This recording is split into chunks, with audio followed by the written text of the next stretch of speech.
এই আহম্মক তেনালি তো পুরস্কার পাচ্ছিলই, এখন ওর চেলা গোপালও শুরু করে দিয়েছে। আপনি একদম ঠিক বলেছেন রাজগুরু মহাশয়, গোপালেরও ডানা গজিয়েছে। মনে হয় এখন তো কিছু করতেই হবে, না হলে এই দুজন মিলে ভবিষ্যতে রাজ দরবারে আরো সমস্যার তৈরি করতে পারে। হ্যাঁ হ্যাঁ, সেই দুজন রাজার প্রিয় দরবারই হয়ে যাচ্ছে।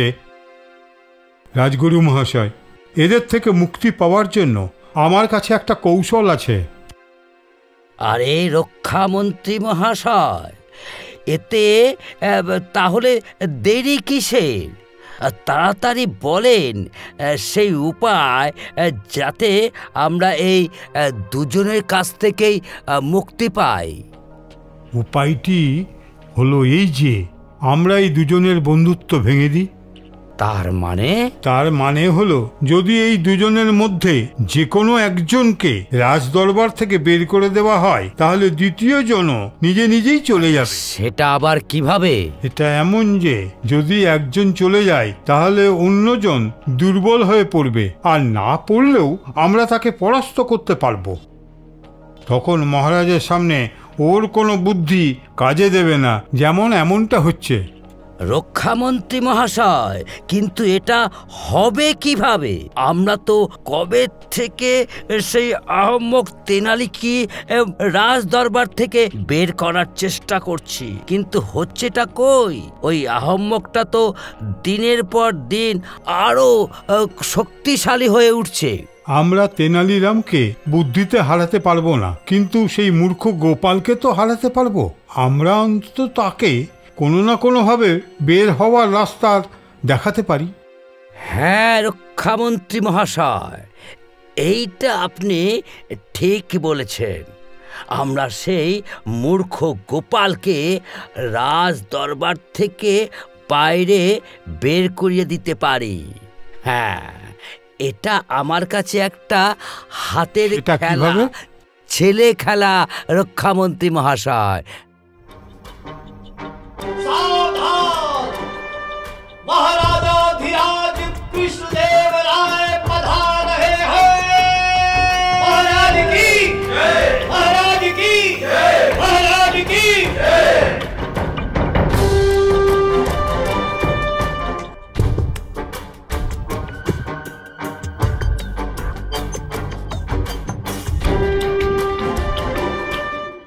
রাজ পুরোহিত মশায়ের মধুর প্রবচনের দ্বারা আজকের কাজ শুরু করা হোক। যথা আজ্ঞা মহারাজ। পৃথিবী মূল্যবান জিনিসপত্র ও ধনরত্নে পরিপূর্ণ, কিন্তু সবচেয়ে মূল্যবান রত্ন হল মানুষের জীবন। এটা মাথায় রাখতে হবে। মানুষের উচিত তার মূল্যবান জীবনের সদ্ব্যবহার করা। তাই মানব জীবনের এই জিনিসটির গুরুত্ব রয়েছে। কে কতদিন বেঁচেছে, বরং এটাই গুরুত্বপূর্ণ সে কিভাবে বেঁচেছিল।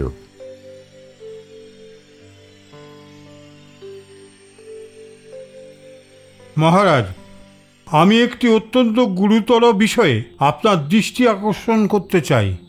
বলুন রক্ষামন্ত্রী মশাই, কি এমন ঘটনা ঘটে গেল?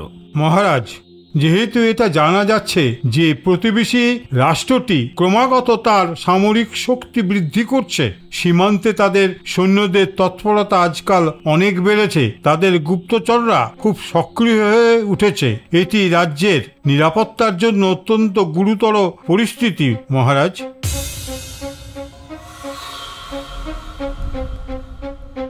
হ্যাঁ, এটা তো আপনি একদম ঠিক কথা বলছেন। সময় থাকতেই আমাকে এর উপায় বার করতে হবে। ক্ষমা করবেন মহারাজ, আমি বলতে চাইছিলাম যে আমাদের গোয়েন্দা সংস্থা কেন এখনো পর্যন্ত এই বিষয়টি সম্পর্কে অবগত ছিল না, এবং কোনো গোয়েন্দা সংস্থা যদি থেকেও থাকে তবে কেন তারা এখনো পর্যন্ত এই বিষয়টি সম্পর্কে আমাদের অবহিত করেনি। এটা তো একদম যুক্তিসঙ্গত কথা বলেছেন আপনি। এটা যতদূর সম্ভব আমাদের গুপ্তচরদের অসফলতা। হ্যাঁ মহারাজ, আমাদের এই বিষয়টিকে গুরুত্ব সহকারে নেওয়া উচিত এবং গুপ্তচরের কাছ থেকে এই বিষয়টি সম্পর্কে জিজ্ঞাসা করা উচিত। গোপাল, তুমি সূচনা বিভাগের প্রমুখ মুখ, তোমার কাছে কি এর কোনো খবর ছিল? মহারাজ, ক্ষমা চাইছি, আমার গুপ্তচরেরা আমাকে এরকম কোনো খবর দেয়নি। আমি নিজে কিছুদিন আগে রাজ্যের সীমার নিরীক্ষণ করে এসেছি। আমি কোনো সন্দিগ্ধ গতিবিধির দেখা পাইনি। গোপাল বলছে যে এটা কয়েকদিন আগে ঘটেছিল, কিন্তু আমি আজই জানতে পারলাম এটা 1 বা 2 দিনের মধ্যে হয়তো ঘটেছে। যদি এটা 1 বা 2 দিনের মধ্যে ঘটে থাকে তাহলে শত্রু রাষ্ট্রে এর প্রস্তুতি অনেক দিন ধরেই চলছিল। আমাদের গোয়েন্দা সংস্থা কেন এটি সম্পর্কে তথ্য পায়নি?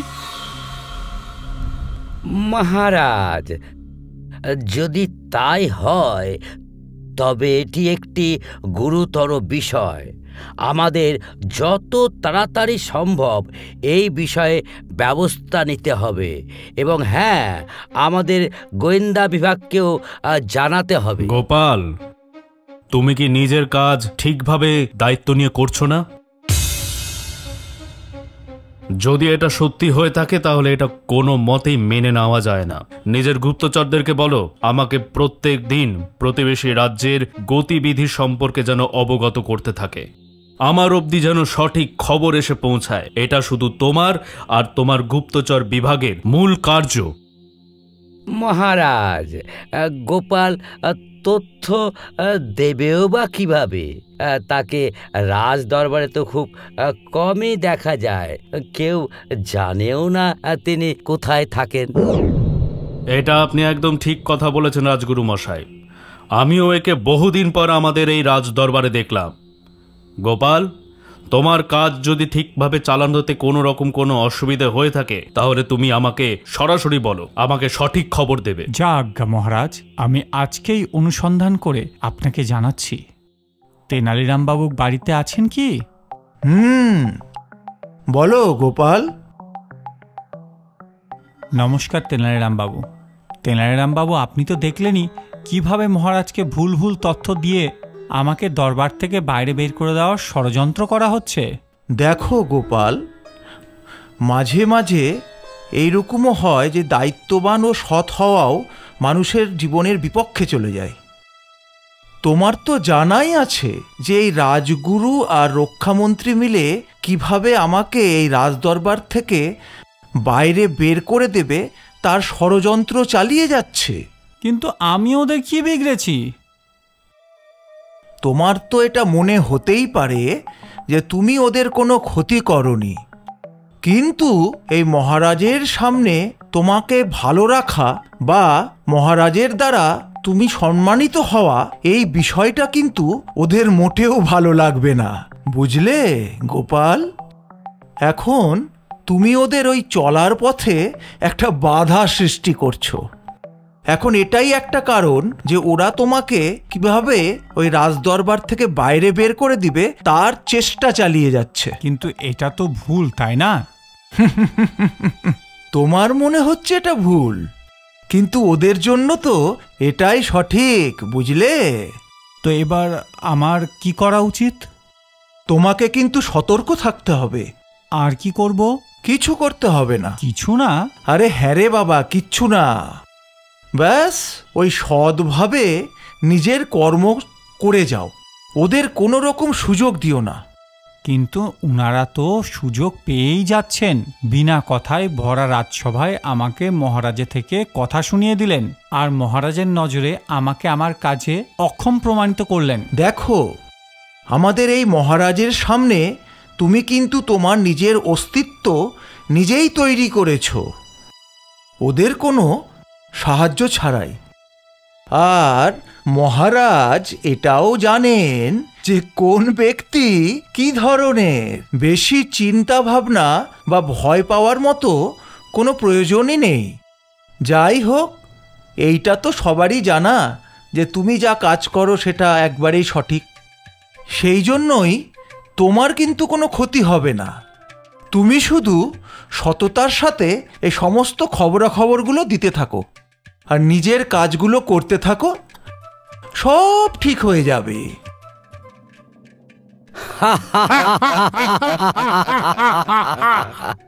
বেচারা গোপাল, হ্যাঁ, তার শিক্ষক তেনালির মতো অত চালাক ও চতুর নয়। দরবারে মহারাজার প্রশ্নের কোনো উত্তর তার কাছে ছিল না। তাকে দেখে তো আমার করুণাই হচ্ছিল। আপনি ঠিকই বলেছেন রাজগুরু মহাশয়, আমারও করুণা হচ্ছিল। মহারাজ যেভাবে তাকে তিরস্কার করেছেন, আমার মনে হয় এখন যদি সে সামান্য ভুলও করে তাহলে তাকে রাজ দরবার থেকে বহিষ্কার করে দেবে। হ্যাঁ, আমরাও এটাই চাই যে যেভাবেই হোক তাকে দরবার থেকে সরানো যায়। যদি না হয়, আরে আপনি শুধু অপেক্ষা করুন এবং দেখুন, যদি আমি তাকে 1 থেকে 2 দিনের মধ্যে রাজ দরবার থেকে বের না করি তাহলে আমার নাম রাজগুরু নয়। আমার কেন এরকম মনে হচ্ছে যে আপনি এই কথাটা তেনালিরামের জন্য বলেছিলেন। আরে আপনি চুপ করুন। 1-2 দিন কেন, একদিনে রাজগুরু মহাশয়, একদিনেই। হ্যাঁ হ্যাঁ, আপনি ঠিকই বলেছেন। আমি আগামীকালই এটা করে ফেলবো। হ্যাঁ হ্যাঁ, তবে সেটা কিভাবে? আমিও তো শুনি একটু। আরে কোষাধ্যক্ষ মহাশয়, আপনি দেখতে পাচ্ছেন যে আগামীকাল আদালতে আপনি আমার দুষ্টু মনের আসল চেহারাটা বুঝতে পারবেন, জানতে পারবেন।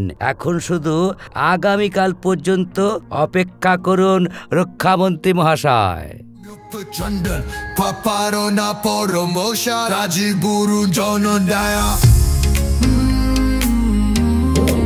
Rajguru, Rajguru, my Rajguru.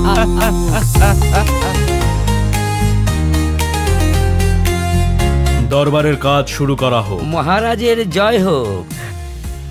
মহারাজ, অনেক দিন ধরে এই রাজ দরবারে কোনো আলোচনার আয়োজন হয়নি মহারাজ। পরিচর্যা বলতে কি বোঝাতে চাইছেন আপনি? এটাই মহারাজ যে নিজেদের মধ্যে কিছু বিষয়ের এই আলোচনা করতাম। যদিও আমরা আগেও দরবারে এই ধরনের অনুষ্ঠানের আয়োজন করেছি মহারাজ। হ্যাঁ হ্যাঁ, আপনি এটা একদম ঠিক কথা বলেছেন। এমন আলোচনা মাঝে মাঝে দরবারে হওয়া উচিত। এই আলোচনার মধ্যে দিয়ে বিভিন্ন রকম জিনিস আমরা সকলেই জানতে পারি। কখনো কখনো এমন জিনিসও জানতে পারি যেটা মাথায় রেখে ভবিষ্যতে যেন আমরা এগিয়ে যেতে পারি। মহারাজ, আমরা অনেকবার সভাসদদের মধ্যে থেকে সবচেয়ে বুদ্ধিমান ব্যক্তিকে পরীক্ষা করেছি। কেননা এইবার সবচেয়ে বেশি মিথ্যে কথা বলার পরীক্ষা নেওয়া হোক। এইটা আবার কেমন কথা হলো? কেউ আমার সামনে মিথ্যে কথা কিভাবে বলতে পারে? আর তাছাড়াও আমি যেদিন এখানে বুদ্ধির পরীক্ষা নিই, সেখান থেকে যারা মিথ্যে কথা বলে বা এটাও বলতে পারেন যারা মূর্খ, তাদেরও কিন্তু পরিচয় এক প্রকার পেয়ে যাই আমি।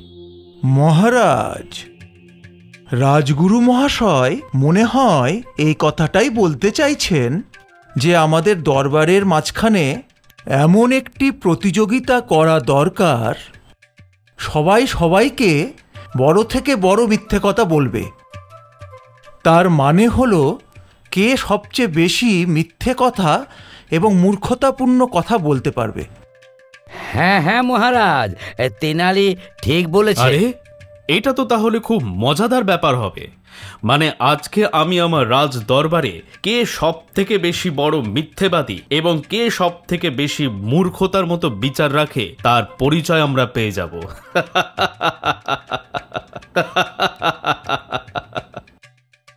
হ্যাঁ মহারাজ, এমন কিছু ভাবনা যা কল্পনাও করা যায় না। আমাদের দেখতে হবে কে এই অকল্পনীয় জিনিসের মধ্যে ভাবতে পারে। তাহলে ঠিক আছে, আমি বিজেতাকে পুরস্কারও দেব।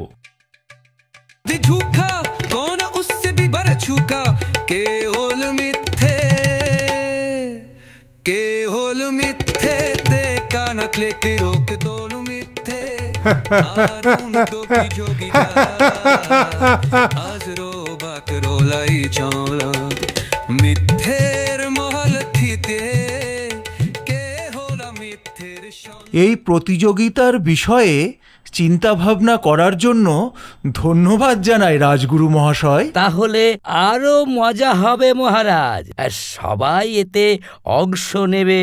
কিন্তু আমার একটা অনুরোধ আছে মহারাজ। হ্যাঁ হ্যাঁ, বলুন রাজগুরু মশাই। আপনি শুধু পুরস্কার দেবেন মহারাজ, শাস্তি নয়। কারণ মিথ্যা বলার সময় মানুষ মাঝে মাঝে এমন মিথ্যা বলে যা শুনতে খুব অপ্রীতিকর। এমন ক্ষেত্রে রাগ হওয়া খুব স্বাভাবিক মহারাজ। চলুন, এটা ভালো হলো যে আপনি আগেই আমাকে বলে দিলেন। ঠিক আছে, আজকের এই প্রতিযোগিতায় কাউকে শাস্তি দেওয়া হবে না, কেবল পুরস্কার দেওয়া হবে। ঠিক আছে তাহলে? তাহলে ঠিক আছে মহারাজ। আসুন আমরা সবচেয়ে বড় মিথ্যেবাদী এবং বোকা খুঁজে বের করার প্রক্রিয়া শুরু করি। প্রথমত রাজ পুরোহিতজি মহাশয়ের নাম সবচেয়ে, কারণ তিনি আমাদের বয়সে সবার থেকে সেরা মহারাজ। মহারাজ, আমি প্রতি রাতে চাঁদের কাছে যাই। আমি সারা রাত তার সাথে বসে গল্প করি, আর সকাল হতে হতেই ফিরে আসি।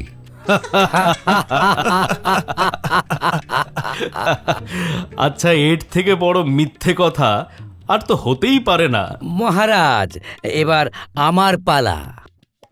হ্যাঁ হ্যাঁ রাজগুরু মশাই, এবার আপনার পালা। মহারাজ, আমি মহিষের চেয়েও বড় পিঁপড়ে দেখেছি। তারা একেবারে 5-5 কেজি দুধ পান করেন। হ্যাঁ মহারাজ, আমি এমন একজন মানুষকে দেখেছি যে তরমুজের বিচি গিলে নিয়েছিল, আর এখন ওই বীজ থেকেই তার পেটে গাছ গজিয়ে গেছে এবং ওই গাছে অনেক ফলও ধরে। যখন সেই ফলগুলো পেকে যায়, ওটাতেই খাবার হয়ে যায়। এইভাবে সে অনেক বছর ধরে খাবার খায়নি। মহারাজ, আমি একজন বয়স্ক মহিলাকে দেখেছি যে ছোটবেলাতেই মারা গিয়েছিল। ভাই, এর থেকে বড় মিথ্যে কথা আর হতেই পারে না। কোনো বুড়ি মানুষ সে তার শৈশবকালে কি করে মরতে পারে? সেনাপতি মশাই, আমার নজরে তো সব থেকে বড় মূর্খ আপনিই আছেন। মহারাজ, আমি নিজেকেও মূর্খ আর বোকা প্রমাণ করতে চাই, যদি আপনার অনুমতি পাই। হ্যাঁ হ্যাঁ, বলো। আপনি এই রাজ্যের সবচেয়ে বড় মূর্খ এবং আপনি রাজা হওয়ার যোগ্য নন।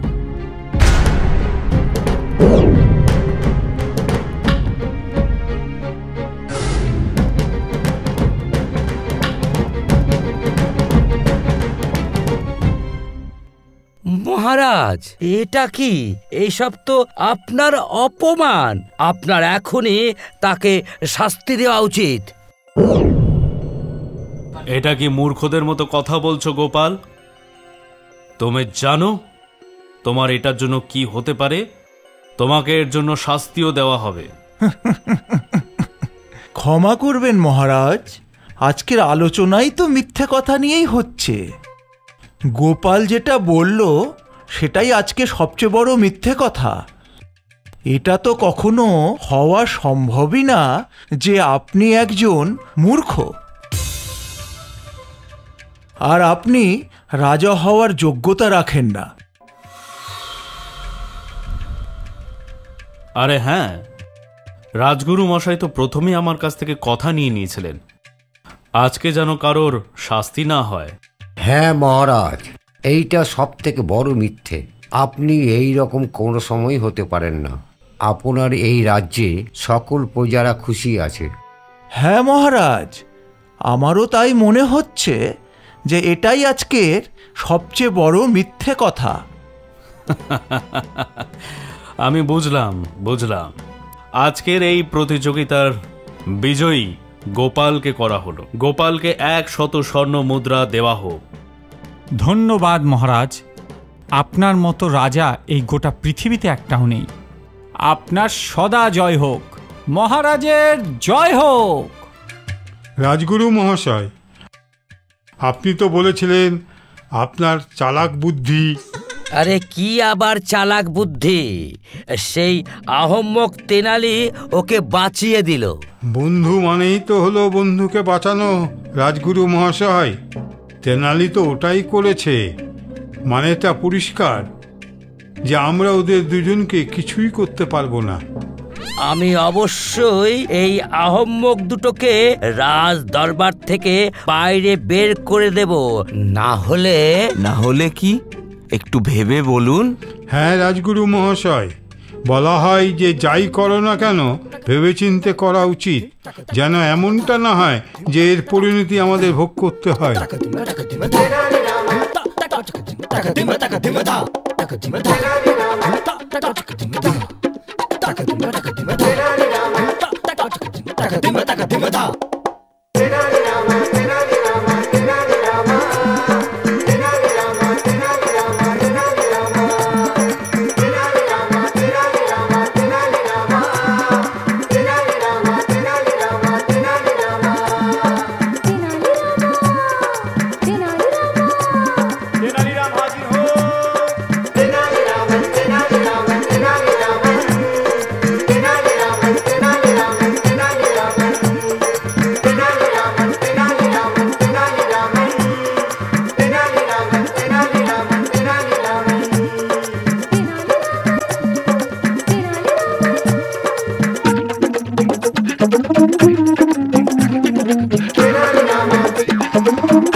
Dimata.